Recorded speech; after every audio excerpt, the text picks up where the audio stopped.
మీరే నన్ను క్షమించండి సార్.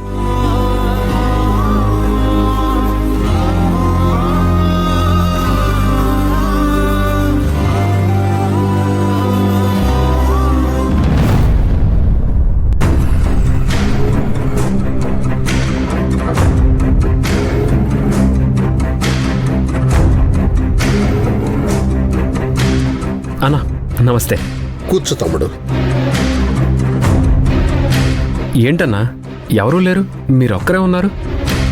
ఎందుకో తమ్ముడు, ఈరోజు నీతో మనసు విప్పి మాట్లాడాలనిపించింది. అందుకే పర్సనల్గా మనిద్దరం మాత్రమే మాట్లాడుకోవాలని పిలిపించాను.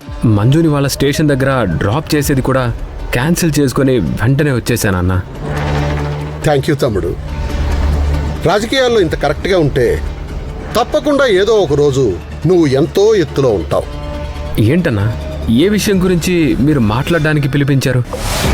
ఆ సిఐ విక్రమ్ గాడు వాడి మీద అటాక్ చేయించింది మనమేనని మనల్ని చాలాసార్లు అవమానించాడు. చివరికి వాడు నిన్ను కూడా అవమానించాడు. కానీ అసలు వాడి మీద అటాక్ చేయించింది ఎవరో డీటెయిల్స్ తెలిసాయి. అవునా అన్నా? అవును సత్య.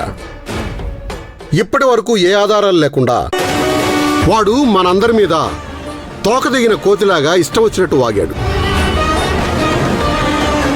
ఇప్పుడు మనకు అవకాశం వచ్చింది సత్య. వాడికి నాకు మధ్య శత్రుత్వం ఇప్పుడు మొదలైంది కాదు. చాలా కాలం నుంచే మా ఇద్దరి మధ్య పచ్చగడ్డి వేస్తే బగ్గుమంటుండేది. ఇప్పుడు ఏం చేద్దాం అంటున్నారన్నా?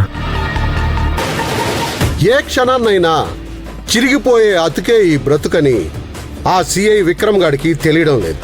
అందుకే చాలా కాలంగా వాడు నన్ను శత్రువుగానే చూస్తున్నాడు. ఇప్పుడు మనం కొట్టబోయే దెబ్బకి ఆ సిఐ విక్రమ్ గాడు పిచ్చి పట్టిన కుక్కలాగా వీధుల వెంట తిరగాలి.